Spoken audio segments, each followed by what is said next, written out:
All of you. Good morning. फिर slipping motor के parts के बारे में जानेंगे और इसका टर्मिनल डिफाइन करेंगे। ये हमारा स्लिपिंग मोटर जो कास्ट आयरन का बना होता है और इसका जो बड़ा मोटर रहता है वो होता है कास्ट स्टील का। और इसमें ये है हमारा बॉडी, ये हमारा सॉफ्ट और ये हमारा फ्रंट कवर। इसके जस्ट बगल में रहता है ये बॉल बेयरिंग और ये है कूलिंग फैन जो बाइंडिंग को कूल ठंडा करने में मदद करता है। और इसमें रहता है ये बॉन्ड रोटर जो जिसमें वाइंडिंग रहता है। और ये इसमें 3 स्लिपरिंग और 3 कार्बन ब्रश लगा रहता है। और स्लिपरिंग रहता है ये ब्रास या कॉपर का बना रहता है। और इसमें ये 9 टर्मिनल रहता है। इसमें 6 स्टेटर का और 3 रोटर का रहता है। इसमें ये स्टार में कनेक्ट करके इसको शॉर्ट करके 3 टर्मिनल्स को निकाला जाता है।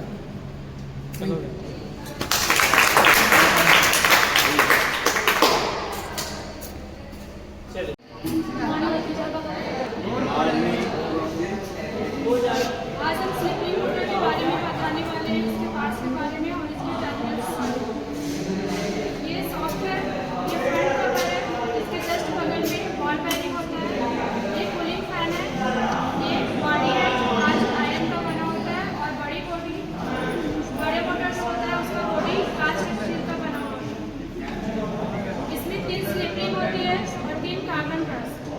स्लिपरिंग जो कॉपर या ब्रास का बना होता है और कार्बन ब्रश कार्बन का ही बना रहता है।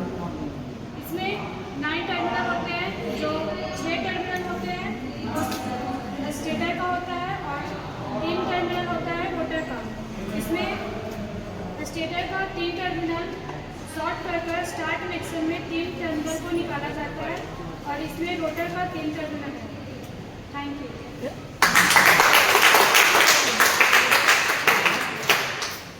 समझ में आ गए सभी को? Yes sir. अगला next Chandan semi automatic start delta starter का कंट्रोल सर्किट का कनेक्शन करने वाला। इसमें 3 कॉन्टेक्टर का यूज करते हैं। तीनों में से हम किसी को मेन या किसी को स्टार या किसी को डेल्टा मान सकते हैं। इसमें हम 2 पुश बटन का यूज करते हैं, एक एनसी पुश बटन का यूज करते हैं और दोनों पुश बटन का यूज करते हैं। एनसी पुश बटन में हम पहले फेर डालते हैं और एनसी का दूसरा टर्मिनल और इनो का पहला टर्मिनल दोनों को शॉर्ट कर देते हैं। और इनो से ही मेन का इनो और स्टार का इनो को शॉर्ट कर देते हैं। दोनों का दूसरा टर्मिनल मेन का इसको निकाल देते हैं और मेन का इनो से निकालते हैं, स्टार के A1 में डालते हैं और मेन का A1 में भी डाल देते हैं। और उसके बाद हम स्टार का एनसी से निकाल के डेल्टा के A1 में डाल देते हैं और तीनों A2 को शॉर्ट कर देते हैं। इससे हम जब सप्लाई देते हैं मोटर सबसे पहले स्टार में चलता है। मोटर का स्टार्टिंग होता है 75 to 80%, जिससे कि मोटर का वाइंडिंग जल नहीं जाए। उसके बाद और 80% से ऊपर बढ़ने के लिए मोटर ऑटोमेटिक डेल्टा में कन्वर्ट हो जाता है। इसका कनेक्शन देकर हम देखते हैं, यहाँ सप्लाई देते हैं, यहाँ ऑन किया, यहाँ इन लोग को स्टार्ट किए। देखिए स्टार में ऑन हो गया है। इसको छोड़ने के बाद मोटर ऑटोमेटिक डेल्टा में कन्वर्ट हो जाता है। इसी से यहाँ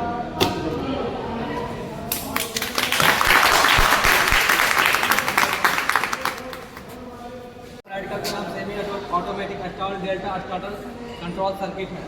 इस प्रैक्टिकल में 3 कॉन्टेक्टर लगा होता है, मेन, स्टार और डेल्टा। इसमें 2 स्विच होता है, एक एनो और एक एनसी। एनो का जो कनेक्शन पहला टर्मिनल फेज देते हैं और दूसरा एनो का पहला टर्मिनल और दूसरा टर्मिनल को शॉर्ट करते हैं। उसके बाद एनो का पहला टर्मिनल को स्टार के A1 स्टार के एनो और मेन का एनो को शॉर्ट करते हैं। उसके बाद एनो का दूसरा टर्मिनल को मेन के A2 को शॉर्ट करते हैं। A2 का A1 स्टार और डेल्टा दोनों को शॉर्ट करते हैं। उसके बाद एनो और एनो का मेन का एनो का दूसरा टर्मिनल और मेन के A1 को और स्टार के एनो को शॉर्ट करते हैं।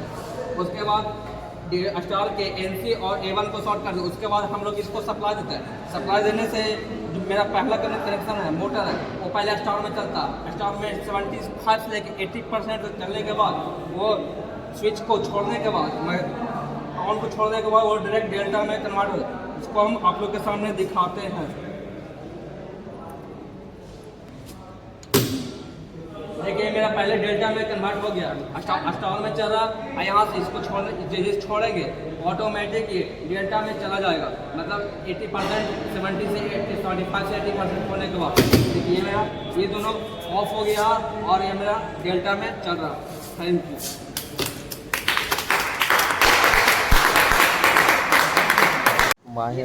इसको पता ये है माइक्रोमीटर, ये है माइक्रोमीटर, ये नट बोल्ट के सिद्धांत पर कार्य करता है। इसमें सबसे पहला है रैचेट, इसके द्वारा तार के व्यास इसको द्वारा तार के व्यास को मापते हैं। इसमें सबसे पहला आता है रैचेट, दूसरा थिम्बल जो ये घूमता है और मूवेबल होता है, घूमता है, ठीक है। और फिर है थिम्बल स्केल जो 0 से 50 तक होता है। फिर है मेन स्केल जो 0 से 25 तक होता है। और ये है लॉक नट,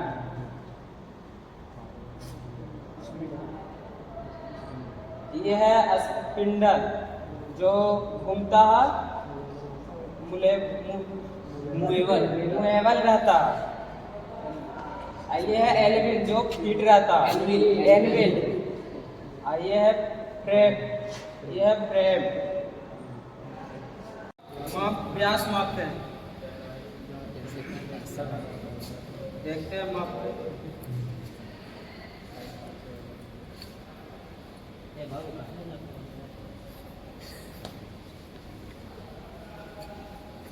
इसको मापते हैं स्टील रूल के सहायता से।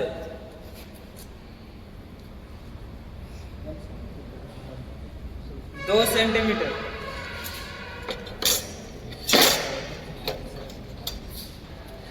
ये है आउटसाइड कैलिपर्स, इसको द्वारा बेलनाकार वस्तु के बाहरी सतह को मापते हैं।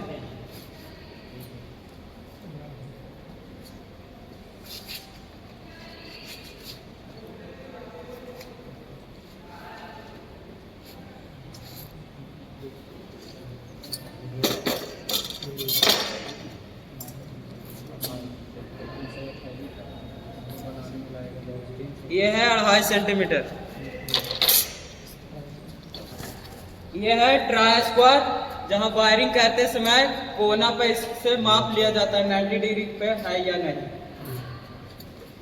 ये है स्टील रूल जो माप, इसको द्वारा कोई चीज मापते हैं, वायर को मापते हैं। ये है SWG, इसे कहते हैं, इसका full form standard wire gauge. इसको द्वारा तार को मापते हैं, तार को व्यास को मापते हैं कितना इसका, इसको 0 से 36 तक होता है। ये है मापन टेप जिससे इलेक्ट्रीशियन इसको 150 सेंटीमीटर का यूज करता है। इससे कोई जॉब को मापते हैं और वायरिंग करते समय।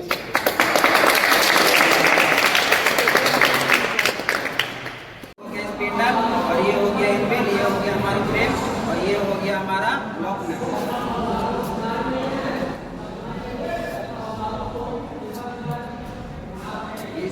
इसे हम लोग बोलते हैं डिजिटल मल्टीमीटर। ये हमारा जो दो तार है इसको फोर्स बोलते हैं। इसे हम धारा को माप सकते हैं, प्रतिरोध को माप सकते हैं, डायोड को माप सकते हैं। इसे हम DC या AC धारा को भी माप सकते हैं। ये जो होता है हमारा रोटेट स्विच होता है, इसे हम वोल्ट को भी, वोल्ट को मापना होगा तो हम इसको वोल्ट की तरफ घुमा देंगे, प्रतिरोध को मापना होगा तो उसको प्रतिरोध की तरफ इसको घुमाकर माप सकते हैं। और ये है हमारा वोल्ट मीटर। वोल्ट मीटर को हम लोग समांतर क्रम में ये जोड़ते हैं। ये जो वोल्ट मीटर है ये 0 से 500 वोल्ट तक इसे हम माप सकते हैं। एम्पियर मीटर, इसका प्रयोग हम लोग विद्युत धारा या एम्पियर को मापने में इसका प्रयोग करते हैं। इसे हम लोग श्रेणी क्रम में जोड़ते हैं। और ये है हमारा टेकोमीटर, इसका उपयोग हम लोग जब मशीन चलता है तो उसका जो स्पीड होता है उसको हम लोग घूमता है तो उसको मापते हैं। ये जो बटन होता है इसे जब दबाते हैं तो यहाँ से एक लेजर निकलता है। लेजर जब उसे लोहे पर रखेंगे तो यहाँ पे हम लोग का स्पीड बता देगा कि कितना वेव घूम रहा है। और जब हम इसको अगर सेव करना चाहते हैं तो इस बटन को दबाकर हम सेव कर सकते हैं।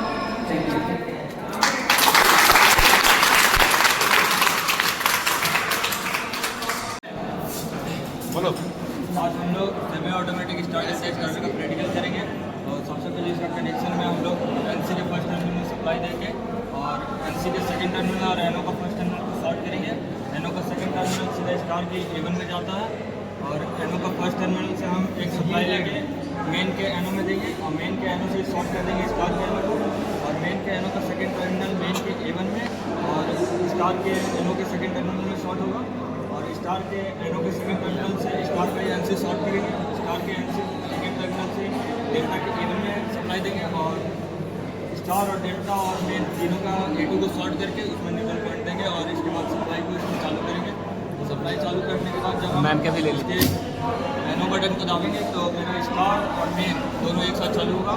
2-3 सेकंड होल्ड करने के बाद जब हम ये छोड़ेंगे बटन, एनओ बटन को छोड़ेंगे तो स्टार्ट हो जाएगा और डेल्टा ऑटोमेटिक ले जाएगा।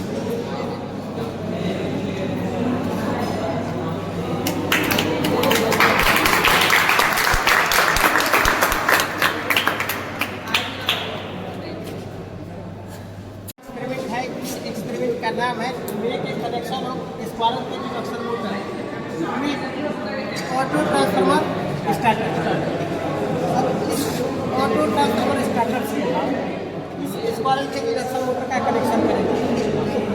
तो ऑटो ट्रांसफार्मर स्टार्टर जो होता है वो 20 HP से ऊपर के मोटर को चलाया जाता है। हालांकि आप 5 HP से ऊपर के भी मोटर को चला सकते हैं, लेकिन पता चलेगा कि आपका मोटर का कॉस्ट कम है और स्टार्टर का कॉस्ट ज़्यादा है ना। इसलिए ज़्यादा HP के मोटर को चलाने के लिए हम ऑटो ट्रांसफार्मर स्टार्टर का उपयोग करते हैं। इसमें क्या होता है, नाम है ऑटो ट्रांसफार्मर, यह मैनुअल टाइप भी होता है, सेमी ऑटोमेटिक टाइप होता है और फुली ऑटोमेटिक होता है। इसमें अब जो है यह रोटरी स्विच के माध्यम से हम इसको वोल्टेज को कम करते हैं, फिर धीरे धीरे इसको बढ़ाते हैं। तो जैसे 3 स्टेप 4 स्टेप का रोटरी स्विच यूज करते हैं। तो सबसे पहले सपोज मान लीजिए कि 440 का है, तो अगर हम 25% को बाइंडिंग करके निकाले हैं तो वह 110 वोल्ट आएगा। फिर उसको बढ़ाएंगे तो 220 वोल्ट आएगा, उसको बढ़ाएंगे तो 320 वोल्ट जाएगा। लास्ट फाइनल कर देते हैं बढ़िया से जो है आपका चलता है। इस प्रकार से हमारा जो एक्सपीरियंस है ये लोग चाहिए ना सर, रिमूव मतलब हटाएंगे, सर हटाएंगे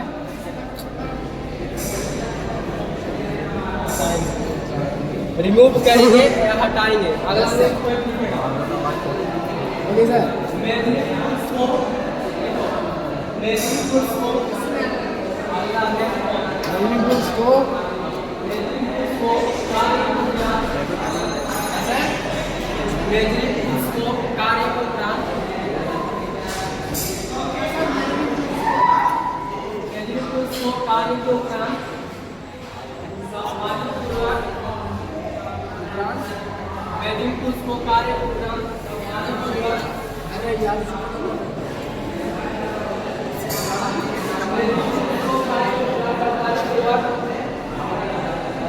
रखेंगे। 5 नंबर आए, यहाँ देखो 1 2 3 4 5 10 नंबर आया। सुनो 10 में से 4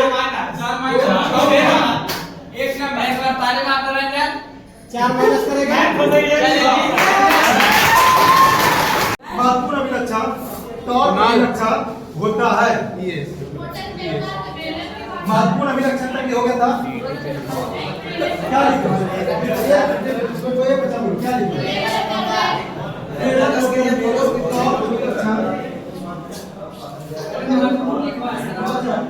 पेड़ मोटर में महत्वपूर्ण अभिलक्षण टॉर्क अभिलक्षण होती है। विद्युत की प्रवाह के पहला पॉइंट हो गया। और इसमें फ्री में तो क्या बहुत कम होती है, ठीक है। और दूसरा पॉइंट क्या होता है? जिसके आप आधुनिक भूल होते हैं। तीन पर पता है ना? ये हमारा क्लियर हो गया। हम जब ये बता रहे थे शाम से देखना, फिर जब पूछेंगे तब क्वेश्चन करना है, बोलना, ठीक है? ठीक है सर। उसमें बोल रहे थे अचानक के गुणधर्म। गुणधर्म में क्या? क्वालिटी। अचानक क्या? उसका क्वालिटी है, ठीक है। जैसे इंसान से भी क्वालिटी होती है, हंसमुख होते हैं, हंस के बात करते हैं, कोई बात अपनी गुस्सा करते हैं, क्या उसकी क्वालिटी है, ठीक है। उसी तरह अचानक के भी कुछ कुछ क्वालिटियाँ होती है। देखिए ये है बेस।